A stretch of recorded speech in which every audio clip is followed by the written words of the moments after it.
नमस्कार दोस्तों, स्वागत है आपका हमारे official YouTube channel GS by नियसर में। कैसे हैं आप सब? मैं उम्मीद करता हूँ स्वस्थ होंगे, मस्त होंगे, अपनी तैयारी में व्यस्त होंगे।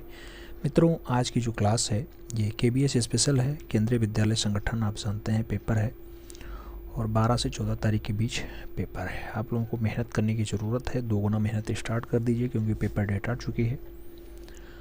आज आपके पेपर को मद्देनज़र रखते हुए कुछ इम्पोर्टेंट डाटा आपके सामने रखा जा रहा है और जिसमें हम लोग बंगाल शैली और उसके साथ अवनी बाबू का नाम देखेंगे। अवनी बाबू आप जानते हैं बंगाल शैली के साथ साथ भारतीय चित्रकला के पुनर्जागरण के रूप में जाने जाते हैं, तो इनको समझने का प्रयास करते हैं।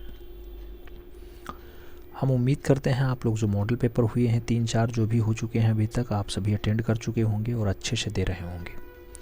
उसमें अपना स्कोर ज़रूर आप शेयर करते हैं। अगला बंगाल शैली की बात करते हैं तो बंगाल शैली में कहा जाता है ये कहाँ विकसित हुई है, तो जब उसका नाम ही बंगाल है तो बंगाल राज्य में विकसित होगी, ये याद रखिएगा। और इसका विकास कब होता है तो 1905 से 1920 तक जो है बंगाल शैली खूब अच्छे से आगे बढ़ती है, यानी परंपरा रूप से आगे बढ़ जाती है। बंगाल शैली का एक बहुत बढ़िया डाटा है अवनी बाबू बनाते हैं। ये है आपका यात्रा का अंत। ये एक ऊँट है, आप देख रहे हैं ऊँट का दृश्य है, ऊँट थक करके आगे बैठ गया, यानी यात्रा का अंत हो गया। बहुत अच्छी रचना है, खूब पूछा जाता है ऐसा दृश्य मूल रूप से किसने बनाया, तो आपको याद रखना होगा अवनी बाबू का नाम है, जो बंगाल शैली से जुड़ा हुआ बहुत फेमस नाम होता है। यात्रा का अंत उन्हीं की रचना है। आगे बात करते हैं, अगला पॉइंट आता है बंगाल चित्र शैली ने आधारशिला रखी किसकी, तो आधुनिक भारतीय चित्रकला की जो आधारशिला रखी जाती है वो मूल रूप से बंगाल चित्रण शैली के द्वारा ही रखी जाती है। तो आधुनिक भारतीय चित्रकला की आधारशिला बंगाल शैली के द्वारा ही रखी गई, याद रखिएगा। आगे बात करते हैं मित्रों, तो अगला पॉइंट आता है आधुनिक भारतीय चित्रकला का इतिहास आरंभ होता है। तो वही पॉइंट, बस केवल नाम चेंज हो गया, कहने का तरीका बदल गया। बंगाल शैली ही मूल रूप से आधुनिक भारतीय चित्रकला का इतिहास स्टार्ट करवा पाती है। और आगे अगर बात करते हैं तो अगला पॉइंट आता है भारतीय चित्रकला के पुनर्जागरण का श्रेय किसे जाता है, तो अगर पुनर्जागरण का श्रेय जाए मित्रों तो वो बंगाल शैली को ही जाएगा।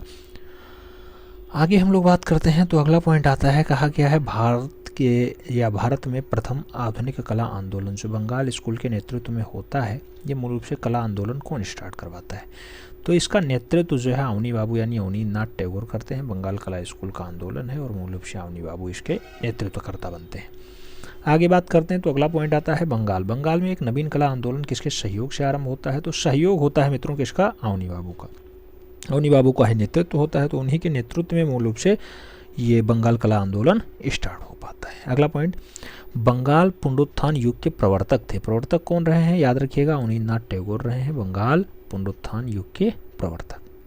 आगे बात करते हैं, अगला पॉइंट है मित्रों भारतीय चित्रकला की नवीन जागृति के पिता कौन है। भारतीय चित्रकला के नवीन जागृति के जो पिता हैं कौन है, अवनींद्रनाथ टैगोर हैं, अवनी बाबू हैं, याद रखिएगा, नाम इंपॉर्टेंट हो जाता है। अगला पॉइंट आपसे पूछ रहा है पुनः जागरण काल आंदोलन के कर्णधार कौन बने, तो याद रखिएगा पुनर्जागरण काल जो आंदोलन बनेगा उसका भी कर्णधार अवनी बाबू ही बनेंगे, यानी बंगाल शैली के अवनींद्रनाथ ठाकुर ही बनेंगे। अगले पॉइंट की अगर बात करते हैं तो अगला पॉइंट आता है कि अवनी बाबू ने जिस छोटे से स्कूल की स्थापना की वह कौन सा है, तो ये बहुत बार क्वेश्चन छपा है और इस पर आप डबल स्टार लगा के रखिएगा। अवनी बाबू जो छोटे से स्कूल को एस्टेब्लिश करते हैं उसका नाम होता है बंगाल स्कूल और ये बंगाल में ही एस्टेब्लिश हो पाता है।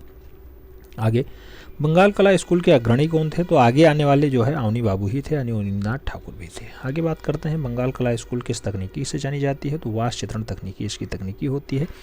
बंगाल शैली के चित्रकारों ने किस तकनीकी का प्रयोग किया, तो यहाँ पे वास तकनीकी खूब अच्छे से प्रयोग की जाती है। आगे बात करते हैं तो अगला पॉइंट आता है वास तकनीकी की रेखाएं भारतीय कलाओं से प्रेरित हैं, लेकिन तकनीकी कौन सी है, तो याद रखिएगा कलाएं जो हैं वो मूल रूप से भारतीय हैं, जबकि तकनीकी जो है चीनी और जापानी है। चीनी और जापानी शैलियों में मूल रूप से वास तकनीकी को मेंटेन किया गया।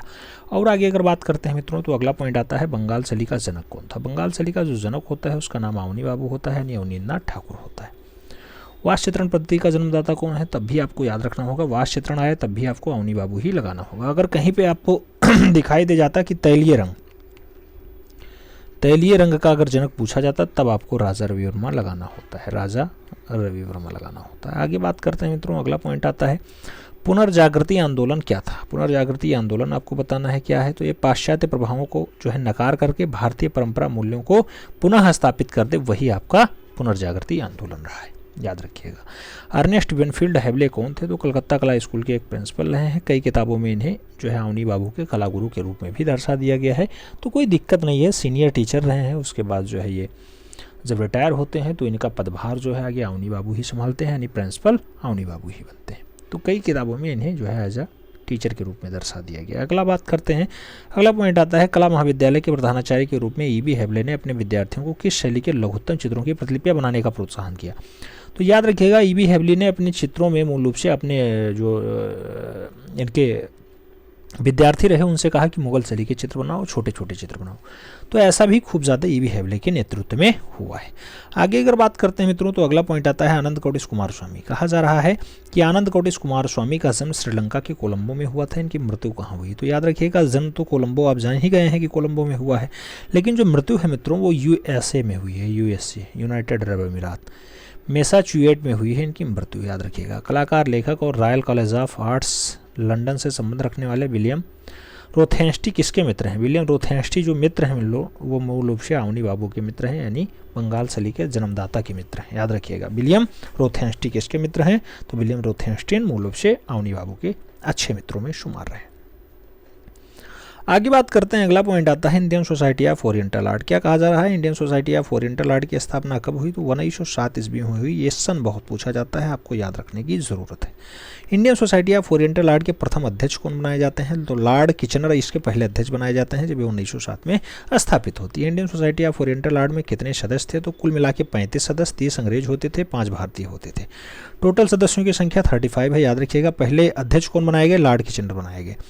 आगे बात करें मित्रों तो अगला पॉइंट आता है 1913 ईस्वी में आनंद कौटिस कुमार स्वामी ने कौन सी पुस्तक प्रकाशित की? तो कला एवं स्वदेशी इसकी रचना है। कला और स्वदेशी किसकी रचना है? आनंद कौटिस कुमार स्वामी की रचना है। वो कब प्रकाशित की? तो 1913 में प्रकाशित की थी। 1913 में ही मूल रूप से एक लोगों को जो है एशिया का पहला नोबेल पुरस्कार मिलता है। नाम क्या होता है? कवींद्र रविंद्रनाथ टैगोर, याद रखिएगा। बाबा रविंद्रनाथ टैगोर को 1913 में ही एशिया का नोबेल पुरस्कार मिलता है। आगे बात करते हैं, अगला पॉइंट आता है भारतीय कला जागृति में यूरोपीय कला शैलियों को प्रेरित करने और रुचि जो है उत्पन्न करने का काम कब होता है? तो 18वीं शताब्दी के अंत और 19वीं शताब्दी के आरंभ में ब्रिटिश पेशेवर चित्रकार आते हैं और ऐसा काम करके चल देते हैं। आगे बात करते हैं, अगला पॉइंट आता है बंगाल शैली का दूसरा नाम क्या होता है मित्रों? तो जो बंगाल शैली है, बंगाल शैली को ठाकुर शैली भी कहा जाता है, याद रखिएगा। 19वीं शताब्दी में भारत में कला विद्यालय किसने स्थापित किया? तो 19वीं शताब्दी में जो कला विद्यालय स्थापित होता है ब्रिटिश शासकों के द्वारा एस्टेब्लिश किया जाता है। हंसिदा कौन रही हैं? हंसिदा जो है मूल रूप से जापानी चित्रकार रही हैं। जापानी चित्रकार के रूप में हंसिदा फेमस रही। ओंकाकुरा जापान से भारत कब आया? तो ओंकाकुरा मूल रूप से 1902 ईस्वी में भारत आता है। ओंकाकुरा 1902 ईस्वी में भारत आता है। आगे बात करते हैं और आगे पॉइंट क्या आते हैं। अगला पॉइंट आता है मित्रों कि ओंकाकुरा प्रसिद्ध पुस्तक का नाम क्या है? ओंकाकुरा की जो अच्छी वाली पुस्तक है मित्रों उसका नाम होता है ideals of the east. Ideal of the east पुस्तक किसकी है? तो याद रखिएगा ओंकाकुरा की है। ओंकाकुरा कहाँ का है? एक जापानी कलाकार होता है। और आगे अगर बात करते हैं आता है कि रूपम नामक कला पत्रिका का प्रकाशन 1919 ईस्वी में कलकत्ता से किसने आरंभ किया? तो याद रखिएगा ओशी गांगुली नाम होता है। देंदु कुमार गांगुली इनका पूरा नाम है। रूपम पत्रिका 1919 में ये प्रकाशित कर देते हैं। कहाँ से प्रकाशित करते हैं? तो ये कलकत्ता से प्रकाशित करते हैं, याद रखिएगा। अगला पॉइंट जो दिया गया मित्रों ये 1954 ईस्वी में कहा जा रहा है कि 1954 ईस्वी में राजेंद्र लाल मिश्र तथा यतीन्द्र मोहन ने किस संस्था को स्थापित किया?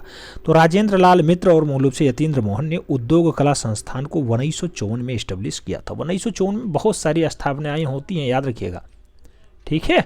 1954 बहुत इंपॉर्टेंट सत्र होता है।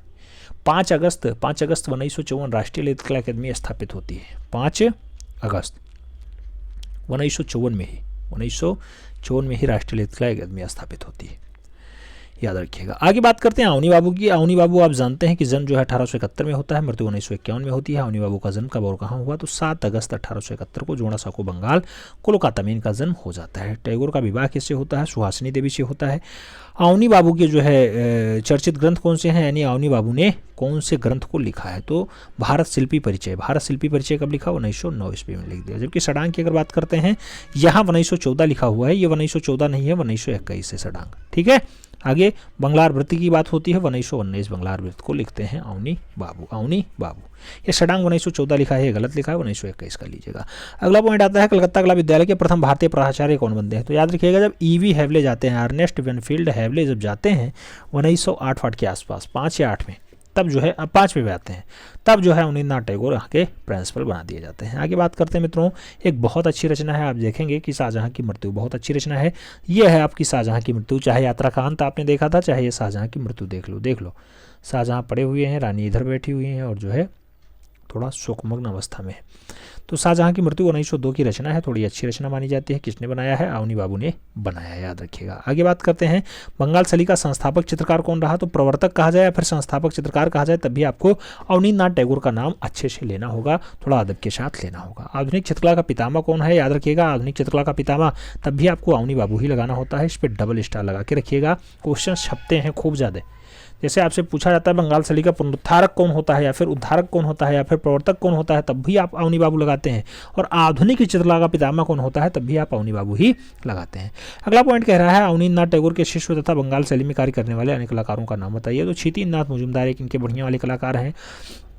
क्षितिज मजूमदार के साथ नंदलाल बोस होते हैं, जिन्हें मास्टर मोसाई कहा जाता है। अश्वित कुमार हालदार होते हैं, डीपी राय चौधरी होते हैं, शैलेंद्रनाथ डे हैं, मुकुल चंडे हैं, शारदा उगील हैं, सुरेंद्रनाथ गांगुली हैं।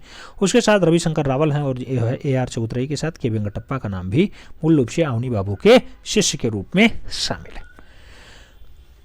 आगे बात करते हैं, भारतीय शिल्प षडांग के लेखक कौन है? तो अवनींद्रनाथ टैगोर मूल रूप से भारतीय शिल्प षडांग के लेखक हैं। आगे बात करते हैं मित्रों, तो अगला पॉइंट अवनी बाबू के रूप में ही दिया गया है कि अवनींद्रनाथ टैगोर ने जापानी वास्तु तकनीकी की शिक्षा किससे प्राप्त की थी? तो याको कोहाम तैकाना और जो है हंदीसा या फिर हंसीदा, कई जगह हंसीदा कई जगह हंदीसा लिखा रहता है।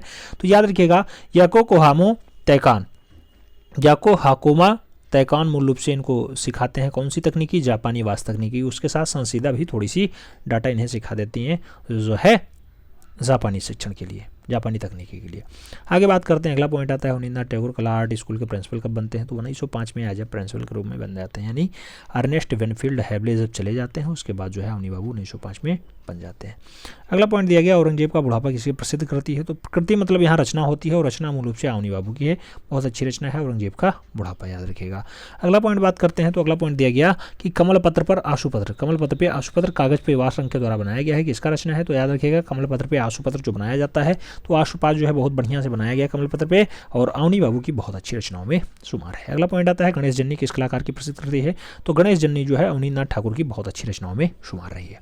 औरंगजेब का वृद्धावस्था के साथ जो है सुरक्षित रखे गए हैं, तो राज्य पुस्तकालय रामपुर में बहुत सुरक्षित रखे गए हैं औरंगजेब की वृद्धावस्था के चित्र। औरंगजेब के वृद्धावस्था के चित्र बहुत अच्छे से कहाँ रखे हैं? राज्य पुस्तकालय रामपुर में रखे हुए हैं। अवनी बाबू के जो है प्रारंभिक कलागुरु कौन रहे हैं? तो ये गिलहर्डी का नाम बहुत फेमस होता है। गिलहर्डी आप जानते हैं इटालियन कलाकार होते हैं, तो ये अवनी बाबू के आरंभिक कलागुरु होते हैं। अगला पॉइंट आता है, बुद्ध और सिद्धार्थ के साथ साथ बुद्ध जन्म किसकी रचना है? तो बुद्ध जन्म हो चाहे बुद्ध सुजाता हो, आप दोनों रचनाएं याद रखिएगा, अवनी बाबू ने बहुत अच्छे से बनाया। भारत माता की बात करते हैं, 1905 में जो है भारत माता को चित्रित किया था, किसने किया था? अवनी बाबू ने भारत माता को जो है 1905 के आसपास जो है चित्रित किया है। नाम याद रखिएगा, काम आपका बना देगा। अगला पॉइंट आता है मित्रों कि अवनी बाबू, अवनींद्रनाथ टैगोर ने भारत माता तथा संध्या दीप किस तकनीकी में बनाया? तो भारत माता 1905 में बनाया, आप जानते हैं, और संध्या दीप भी जापानी वास्तु तकनीकी में बनाया गया है। अवनी बाबू की बहुत अच्छी रचनाओं में शुमार है। अगला पॉइंट आता है मित्रों, अवनींद्रनाथ टैगोर द्वारा बनाए गए चित्र किस क्रांतिकारियों में नए जोश का संचार करते हैं? तो भारत माता, अवनी बाबू द्वारा बनाया गया चित्र है वो क्रांतिकारियों में नया जो संचार करता है, भारत माता का चित्र याद रखिएगा, जो 1905 के आसपास जो है इन्होंने बनाया था। अगला पॉइंट, अवनींद्रनाथ टैगोर द्वारा जो है चित्रित एक प्रमुख श्रृंखला का नाम बताइए। तो प्रमुख श्रृंखला कौन सी है? अरेबियन नाइट्स इनकी बहुत अच्छी रचनाओं में शुमार रही है, याद रखिएगा, इसमें चित्र श्रृंखलाएं होती हैं।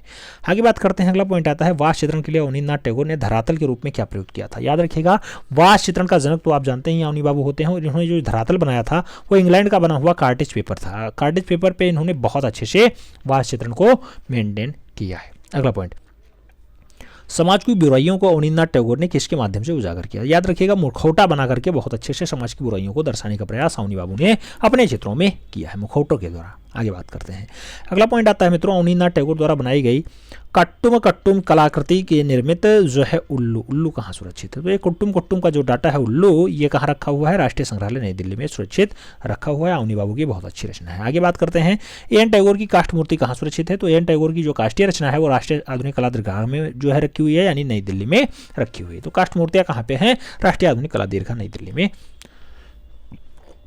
सुरक्षित है। अगला पॉइंट बात करते हैं मित्रों, अगला पॉइंट क्या आता है? अगला पॉइंट आता है सन 1921 से 1929 ईस्वी के मध्य कलकत्ता विश्वविद्यालय में कार्यरत अवनींद्रनाथ टैगोर जो व्याख्यान देते हैं वह किस नाम से संग्रहित होता है?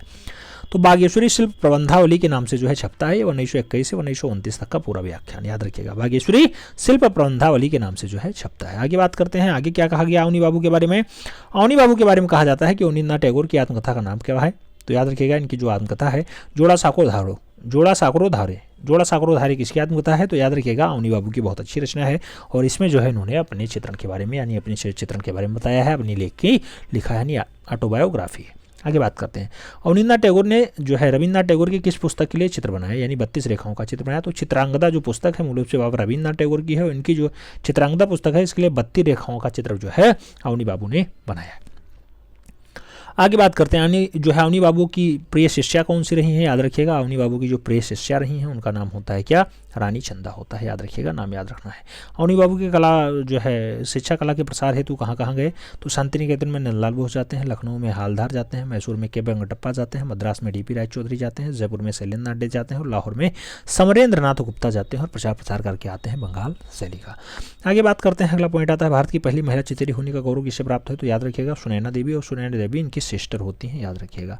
सुनैना देवी कौन थी, तो अवनी बाबू की जो है बहन रही है। राजकहानी नामक बंगाल साहित्य किसने लिखा है, तो याद रखिएगा राजकहानी नामक बंगाल साहित्य जो है अवनी बाबू ने लिखा है। ये सुनैना देवी विनयना देवी ये किसके भाई हैं, तो याद रखिएगा इनके भाइयों के नाम दो हैं, दो भाई और हैं, समरेंद्र नाथ, गगनेन्द्र नाथ और अवनींद्र नाथ। तो टोटल 3 भाइयों की संख्या है, जिसमें अवनी बाबू आप जानते ही थे, गगनेन्द्र नाथ और समरेंद्र नाथ भी याद रखिएगा। आगे बात करते हैं, तो ये सुनैना देवी भारत की पहली महिला चितेरी होने का गौरव प्राप्त है, साथ में ये सभी ही बहुत अच्छी बनाती हैं। आगे बात करते हैं राजकहानी की। राजकहानी नामक बंगाल साहित्य किसने लिखा है, तो अवनी बाबू की बहुत अच्छी रचना होती है। अगला पॉइंट, बच्चों के लिए अब्बन ठाकुर नामक पुस्तक किसने लिखी, तो बच्चों के लिए अब्बन ठाकुर जो पुस्तक लिखी गई वो भी अवनी बाबू की बहुत अच्छी रचना है, यानी अवनींद्रनाथ ठाकुर के द्वारा लिखी जाती है।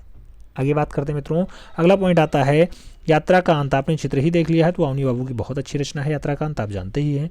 अगला पॉइंट आता है, अगला पॉइंट कह रहा है the introduction to Indian artist anatomy किसकी प्रसिद्ध पुस्तक है, तो याद रखिएगा the introduction to Indian artist anatomy जो रचना है मूल रूप से ऐसी पुस्तक है वो अवनींद्रनाथ ठाकुर के द्वारा लिखी गई, यानी अवनी बाबू के द्वारा लिखी गई है। अगला पॉइंट, अवनींद्रनाथ टैगोर के प्रमुख चित्र कौन से रहे हैं, तो भारत माता बहुत अच्छा है, गणेश जन्नी है, बुद्ध जन्म है, बुद्ध और सुजाता है, उसके साथ तिस्तिरक्षिता है, उसके साथ ताजमहल है, शाहजहां की मृत्यु है, जीवन की संध्या है, कोहरा है और संध्या के साथ अन्य डाटा भी अवनी बाबू की बहुत अच्छी रचनाओं में शुमार है। मैं उम्मीद करता हूँ जो आज आपको डाटा मिल रहा है ये आपकी परीक्षा के लिए लाभकारी सिद्ध होगा। आप लोग आराम से नोट डाउन किए होंगे, कुछ ना कुछ आपको नया सीखने को मिला होगा। अगर नया सीखने को नहीं मिला तो रिवीजन से सिलेक्शन संभव होता है, ये बात गांठ बांध लीजिएगा, रिवीजन से ही सिलेक्शन संभव है। चलिए मिलते हैं शो में, तब तक के लिए दिल से सैल्यूट, जय हिंद।